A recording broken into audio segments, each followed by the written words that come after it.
Hello, hello, hello! Ako po si Solar Miner at for today, ito po ang ating ititest, ang Ubao EN1 Portable Power Station. So, i-check na po natin agad. Tignan natin kung maganda ang build quality at kung totoong 46,200 mAh ang battery niya. So, sa box, meron kasamang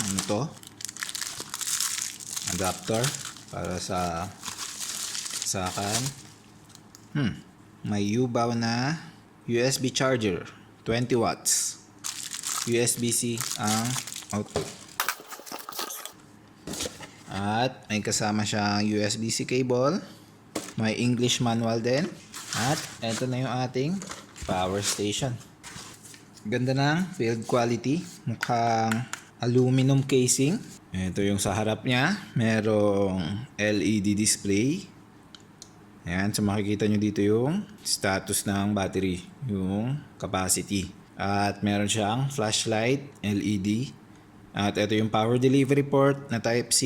At meron siyang tatlong QC 3.0 na USB-A. Sa likod, merong dito may vents at yung 220 volts na outlet natin. Ito yung switch niya. May maliit dito na LED. Makikita nyo kung naka-on. Ayan, nagiging blue. At pag unang on, umaandar yung fan niya pero titigil din agad. Pag uminit na to, malamang sakalang aandar yung fan. Ayan. Dito nakalagay yung specs. 46,200 mAh yung capacity. Tapos 65 watts yung power delivery at meron siyang 150 watts na inverter. Ito po ay version 2. Baka pag naghanap kayo ng ganito, meron kayong makitang mas murang version, parang nasa 4,000 lang siya. Ito, nabili ko to ng mga nasa 4,600. Yung lumang version po, makikita nyo na mas mababa yung capacity. 42,000 mAh lang yata. Ito ay 46,200. So kapag bibili kayo, mas okay na bilhin nyo na yung bagong version kasi mas madami ng konti yung capacity. Now, itest na po natin yung features niya. Etong LED light ay ilolong press nyo lang yung switch to turn it on. Ayan. Long press to turn it off. Try nating i-charge gamit yung kasama niyang charger. So, etong Type-C na to ay pwedeng input and output. Meaning, pwede kang mag-charge dito at dito mo rin siya i-charge. So, ayan. Ayan, makikita nyo may maliit na nagbi-blink doon. So, yun yung sign na nagcha-charge siya. Next ay i-test natin kung anong protocols yung supported netong power delivery port. Gagamitin natin yung ating bagong pang-test ng USB. Ayan. So ayan, tinitest niya na yung mga protocols na supported nung USB-C. So ayan, ang na-test natin, ayan, 60 watts lang yung power delivery niya. At hindi niya supported yung Samsung at Huawei. Well, advertise naman kasi siya na power delivery port. So kaya siguro hindi na nila nilagay. Kung i-charge mo siguro yung Samsung mo at Huawei mo dito sa USB-A mo na ikakabit. Pero yun, 60 watts lang yung na-test natin. Hindi siya 65 watts katulad nung nakalagay sa description. Pero posibleng mali yung tester natin. Itetest na lang natin mamaya kung ilang watts yung kaya nating hugutin dito sa power delivery port niya. Now yung USB-A naman ang itetest natin kung ano mga protocols ang supported niya. So yan yung na-detect niya nung tinest natin. Yan, so supported niya naman ang Apple, Samsung at Huawei. At yung QC 3.0. Ang hindi ko napansin agad nung binili ko to, wala pala siyang 12 volts na output. Ewan ko kung paano natin matitest yung capacity kasi wala nga tayong 12 volts output. So bubuksan siguro natin at doon natin itetest directly sa battery. Now ang kadalasang tanong ay kung gumagana ba siya kapag nagcha-charge. So itest natin. Yung ilaw ba gagana? Yes. So, gumagana yung ilaw kapag nagcha-charge. I-check natin yung USB ports dito. Meron akong dummy load dito. So, makikita, iilaw to kapag gumagana yung USB. Ayan, hindi siya umiilaw. Tanggalin natin yung charger. Ayan, umiilaw na siya. Ayan. So, hindi siya gumagana itong USB ports kapag nagcha-charge ka. I-check naman natin yung 220 volts na output niya. So, nagcha-charge pa rin siya. At pag natin, so gumagana yung 220 volts kahit nag-charge. So tignan natin yung voltage. So ayan, 226 volts at 50 Hz or 51 Hz. Tingnan naman natin yung output kung pure sine wave ba. So modified sine wave yan. Akala ko pure sine wave yung kasama niya pero hindi pala. Next naman po, iti-test natin yung power delivery port niya kung kaya niyang mag-charge ng MacBook. So, ayan. 4% pala yung battery ng MacBook natin. Gagamitin natin yung ating USB tester para makita natin kung ilang watts ba yung pumupunta sa ating laptop. Ayan na, nag-charge na siya. Makikita nyo dito, lightning icon, so nag-charge siya. Tapos, ito makikita nyo unti-unting tumataas yung wattage. Ayusin lang natin. So, dahan-dahan siyang tumataas. Mukhang nag-max out na sa 57 watts. Katulad din nung nakita natin nung tines natin to. 60 watts yung max na kaya niya. Ito, 57 watts yung lumalabas. So, mukhang overrated ng 5 watts yung nasa specs netong Yubaw. Ewan ko kung yung laptop ba yung nagli-limit sa kanya sa 60 watts. Ito yung charger na kasama ng laptop. Titignan ko kung limited ba sa 57 watts din yung kapag sa charger ng laptop ko ginamit. So, titignan natin. Ayan, nakasaksak na siya dito sa charger niya talaga. Tingnan natin. Para lang makita natin na hindi yung laptop ang nagli-limit sa 57 watts. So, kahit yung official charger natin, hanggang 57 watts lang din yung nare-reach at hindi pa stable. So, baka 65 watts naman talaga. Try naman natin sa isa pang laptop ko. Lenovo naman. Ito, may PD charging din siya. Mukhang ayaw niya sa high power na laptop natin. Tignan ko lang kapag dinirect kong ikabit. Ayan. So, hindi siya nag-charge. So, mga low powered na power delivery devices, pwede. Again, sa malakas na laptop natin, ayaw. Paano kaya ito binubuksan? Ito lang yung tornilyo na nakita ko. Pag tinignan nyo yung may video silang pinakita natatanggal to at tataas to. Okay. Titignan ko kung paano mabubuksan. Dali lang natanggal Ito kaya yan. Ito saan ba yan?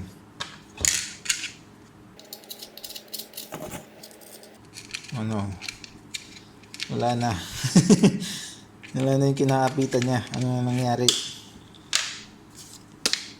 Opo. Ayun, may umaalog na. Mukhang dito na.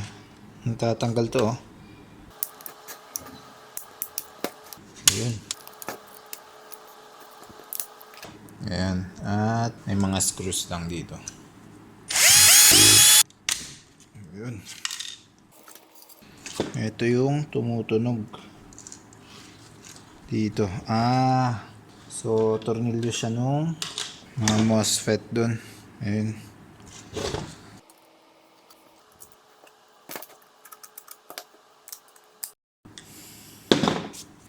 Wala talaga. Suko na ako. Hindi ko matanggal. Kahit anong ikot mo. Pag hindi mabuksan, ito ang nilalabas natin. Posibleng hindi natin matanggal yan. Ayan, naputol na.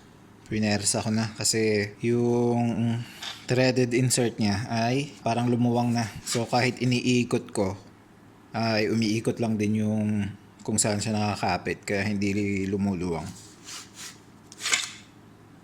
So ayan na nasa loob. Yan yung inverter. Tapos dito yung USB part. At ito yung yan ang BMS niya. Kaya pala, kapag sina-charge natin to, hindi gumagana yung USB niya. Pero yung inverter gumagana pa rin kasi nakahiwalay siya. may nakakabit sila pareho sa BMS pero wala silang communication. Directly lang sila nakakabit sa BMS. Mukhang maganda naman yung pagkakagawa ng BMS. Tapos yung inverter, ayan, may dalawang MOSFET para sa transformer.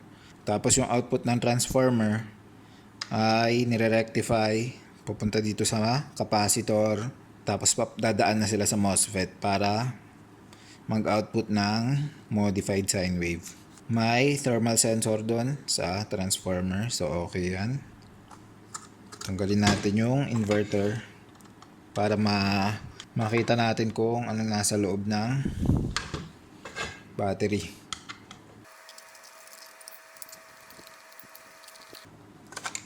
So, kailangan din tanggalin tong front na part para mahila. Ayan. May thermistor dito sa batteries. At hindi siya Life P04. 18650s. Ayan. Ayan, nakita ko dito 2200 mAh. Naka 1, 2, 3, 4, 5, 6, 7. So, totoo naman yung rating niya na 46,200. Kasi 7 na cells yan in parallel. Naka 3S. So, 21 cells lahat yan. So, ang total nun ay 46,200 mAh. So, totoo naman. Ayan, dito pala. Makikita nyo. Ayan, 2,200. Ayan po, chinarge ko ulit siya. Finally charge ko siya kasi gusto kong i-capacity test yung battery para malalaman natin kung ilang watt hours ba yung pwede nating gamitin. Makikita rin natin kung anong voltage ba siya nag-disconnect kapag malapit nang ma-lowbat yung battery. Siguro, magso-solder na lang ako dito para makakonect tayo kasi walang pwedeng pagkabitan. Bago pala natin i-solder, check natin yung voltages ng mga cells natin. Cell 1, 4.14.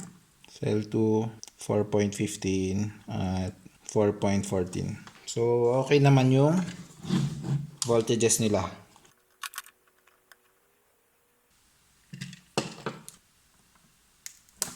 Shoot! So, ito po, gagamitin natin yung ating battery tester. Tingnan natin kung madidetect na yung voltage. Yun, so yan makikita, 12.4 nadidetect na. So, i-discharge natin hanggang 7.5. Titignan natin kung hanggang saang voltage siya titigil. So, pakita ko na lang po sa inyo results pagkatapos. Ayan po, tapos na po yung capacity testing natin at ang capacity na nakuha natin ay 14.3, hindi 15.4 amp hour kasi tumigil na siyang mag-discharge at 9.2 volts. So, hindi na siya bumaba sa 7.5 volts. Kasi kapag 7.5 volts yun, malamang aabot tayo ng 15.4 amp hour. Pero yung total watt hours na nakuha natin ay ayan, 156. I-check natin yung voltages ng mga cells natin kasi sa ngayon ang voltage na nadidetect ay 1.1. Tingnan nyo, 1.1. Pero yung cell natin talaga ang voltage ay 3.33. Hindi sila balance. At 3.29. So yung second cell natin, ayan, mas mababa, 3 volts. So, natulog yung BMS, kaya ayan, 1.1 na lang yung voltage. Ayan. Siguro kapag ito-charge natin yan, ay babalik yung voltage niya. Tingnan natin. Kapatay pala. Ayan. So, 0%. At nagcha-charge na siya. Tingnan natin kung tumaas na yung voltage. Ayan, 9.7. So, okay naman yung kanyang low voltage disconnect. Nasa 3 volts lang ng per cell. So, magtatagal yung battery mo niyan kasi hindi talaga na fully discharge hanggang 2.5 volts. Pupunuin lang ulit natin tapos itetest na natin yung inverter kung anong pwede nating mapatakbo sa inverter niya. So ayan, fully charged na siya, 100% na yung capacity. At naibalik ko na siya sa casing niya kasi itetest na natin yung inverter. Yung inverter kasi nakadikit dito yung MOSFET. So yung casing ng mismong power station ay parang nagiging heatsink nung inverter. Kaya kailangan ko siyang ibalik. So itest na natin. Unahin natin yung ating electric fan. Turn on. Tapos ito. Ayan. So makita nyo, umaandar yung electric fan natin. So gumagana siya sa electric fan. TV naman ang itatry natin.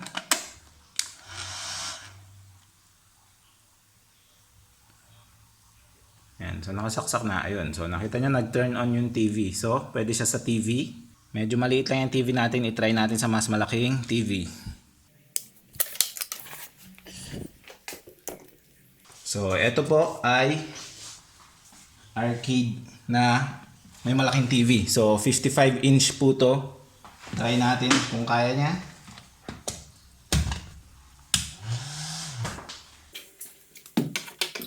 Ayan, so nakapatay pa yung TV. So ito, turn on natin. So ayan, yung malaking TV natin, pinapagana siya ng etong napakaliit na ating power station. So kahit brown out, pwede na akong maglaro. Ayan, so balik lang tayo sa table natin. Ayan, nasa table na ulit tayo dahil itetest na natin kung ilang watts ba talaga ang kaya ng ating inverter. So nakita naman natin kanina, kaya niya ang electric fan, kaya niya yung TV natin. Kasi nung tinest ko yung mga appliances na yun, yung wattage nila less than 100 lang. So kayang-kaya talaga niya dahil ang sabi nila 150 watts daw to. Ayan, i-test na natin.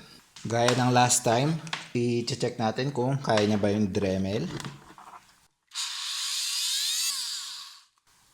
Naglolo ko yung aking power monitor kasi nasira ata. Hindi ata magandang gamitin sa mga modified sine wave. Actually, nirepair ko na to kasi before ko pa i-test to, hindi na siya nag-on. Mukhang nasira siya nung last time na tinest natin. Pinalitan ko yung Zener diode niya eh. Ayun, naglolo ko pa rin. Kunin ko lang yung isa ko pang power meter. Teka lang. Ayan, yung isa pa nating power meter. So ulitin natin yung Dremel. Umaabot ng 100 plus. Okay lang naman siya. Sira na nga. Ayun no. Lumaylitaw na overload. I-test natin sa ating heat gun. Hindi niya kaya. Parang may purple na kulay. Makikita nyo iba yung hindi lang siya blue. Ayun o. Nag-error siguro. Ayan, so wala na yung parang red. Ayan natin kung ayan, naka-on na ulit. Try lang ulit natin sa pinakamababa lang. Kaya niya pa naman. Taasan pa natin. At isasagad na natin. Namatay na. Hindi ko pa nasagad. Pangalawa pa lang yun. Medyo mainit na to. At makikita nyo ulit yung ayan. May kulay, ibang kulay. Pag inon ulit natin, tingnan natin. So, mas matagal mamatay yung ilaw kapag medyo mainit na. Nararamdaman ko medyo warm na dito. Wala naman ako nilalagay na load. Namamatay siya. Sira na kaya? So, yung dalawang MOSFET doon yung super init. Ouch! Kaya namamatay ang init. Hindi kasi siya masyadong nakadikit. Sisingitan ko ng thermal tape dito. para mas matransfer niya yung heat papunta dito sa casing. Ganito na kasi to nung pagkatanggap ko eh. Parang hindi nakatapat yung thermal tape. Ito oh, makikita nyo nasa taas niya. Imbes na dapat mas mababa pa siya. Kung i-push ko pababa na lang kaya. Nakaglue kasi.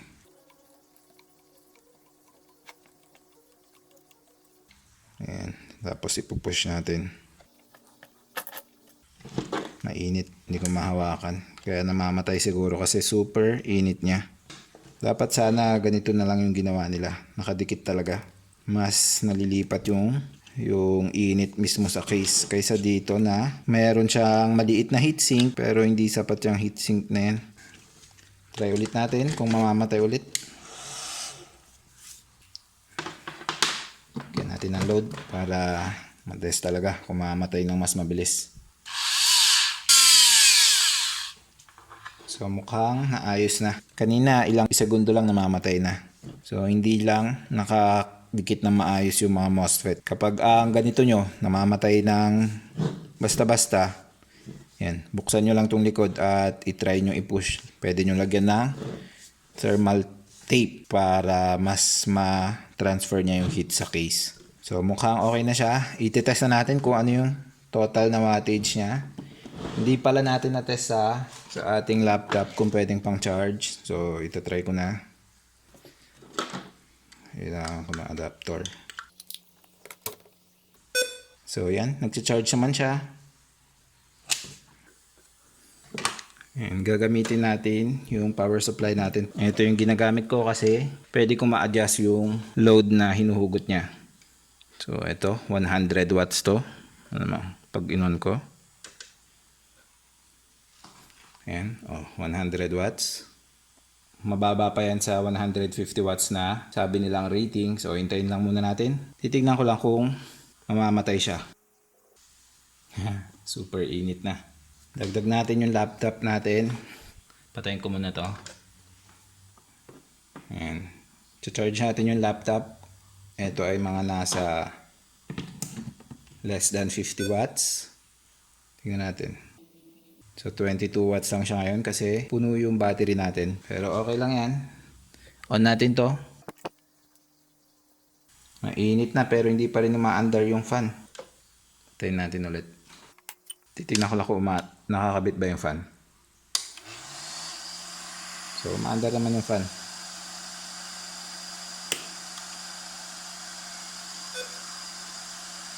Pag unang on, tingnan nyo, umaandar yung fan. Dapat kanina pa to umaandar yung fan eh. Ba't kaya nagluluko yung fan ko? Hindi na siya tumitigil ngayon. Pero kung hindi ko pa pinatay, hindi pa siya aandar. So kapag umiinit na at hindi umaandar yung fan, i-turn on and off nyo para umandar yung fan nya. Ayan. Turn on ko na naman. 114 watts na. Try nating taasan yung load pa. Ayan. So 146 watts na. Mukhang totoong 150 watts naman yung inverter niya. Hindi katulad nung iba, 200 ang nilalagay pero 150 watts ang naman pala talaga. Ito, tingnan nyo, nasa 146 na. Pag sumobra pa kaya tayo, 175 na. Kaya pa rin niya. Bali, tatlo pa lang yung natitest natin. Yung dalawa, sinabi nilang 200 watts. Pero hindi ako makasobra ng 150 watts. Pero ito, tingnan nyo. 185 watts. 175 watts. So baka nga kaya to ng 200 watts. Try ko ulit yung heat gun natin. Kasi kanina hindi natin mapagana. Kasi posibleng umiinit nga siya. Nag-overheat. Dahil hindi nakaayos yung heatsink. So ngayon itatry na ulit natin. Ayan, 49 watts. So kaya niya naman. Kaya naman ng inverter natin. So far sa tatlong na test natin, ito pa lang ang may pinakamataas na naabot. Kahit 150 watts lang yung sinabing rating ng inverter, nakahugot tayo at least 180 watts. Hindi ko na itatry na mas mataas kasi baka masira na to. So pag-usapan na po natin yung pros and cons nitong Youbao EN1 power station. So sa pros po ay mura siya, hindi ganun kamahal katulad ng Flashfish. Meron siyang Type-C power delivery port at yung capacity niya, true rated naman, totoong 46,000 mAh. At very compact, minimalist and clean na design. So maganda siya. At maganda yung performance ng inverter. Kahit 150 watts yung rating na sinabi nila, nakaka-pull tayo ng at least 180 watts. Baka kaya pang umabot ng 200 watts nito, pero hindi na natin trinay kasi baka masunog natin yung inverter. Sa cons naman, wala siyang 12 volts na output. So, kung kailangan nyo ng 12 volts na isasaksak, katulad ng mga ilaw, yung modem nyo, router, wala siyang ganun. Tapos yung fan, hindi nagfa-function ng properly kasi dapat kapag naramdaman na nating mainit dito, dapat umaandar na yung fan niya. Pero sa unit ko, hindi umaandar ng tama. Ewan ko kung bakit ganun. Kunyari, uminit na, pinatay mo ulit, tapos inon mo, aandar yung fan niya ng mas matagal kaysa normal. Ibig sabihin na di-detect niya yung temperature na mas mainit na. Pero bakit hindi pa siya umaandar bago mo patayin? So, yun lang. Sa mga users ng ganito, please comment kung ganun din ba yung nangyayari sa inyo or umaandar ng maayos yung fan nyo. Tapos, yun, kapag nag-charge ka ng dito sa USB, hindi mo na magagamit tong tatlong USB na ports na to. At limited yung option nyo sa charging kasi power delivery port lang yung pwedeng gamitin yung pang charge. Tapos yung mga solar panel na pwede nyong gamitin, hindi lahat pwede. Katulad nung ibang solar panel na may 12 volts na DC barrel plug, yung parang ganito ang output. Hindi, kasi wala siyang ganitong port. So, hindi mo matcha-charge dito. Kailangan mo nung, katulad dun sa flash fish natin, pwede mong gamitin to. Kasi, meron siyang power delivery port dito. Ayan. So, pwede mo siyang i-charge gamit etong flash fish na solar panel na to. May review po tayo niyan. Tignan nyo na lang yung description ng video na to para sa review natin ng solar panel na to. Kapag bibili kayo ng solar panel, yung solar panel na pipiliin nyo para ma-charge to, dapat may power delivery port. So, yung mga solar panel na binibili natin na pangbahay, hindi nyo masasaksak dito ng diretso kasi kailangan nyo ng USB Type-C. Ang isa pa ay 50 Hz siya at hindi siya pure sine wave. Pero aside from that, nag-perform naman ng maayos yung ating power station. So, ayan po. Kung may katanungan po kayo or clarifications, leave lang po kayo ng comment below. And don't forget to like and subscribe. Bye!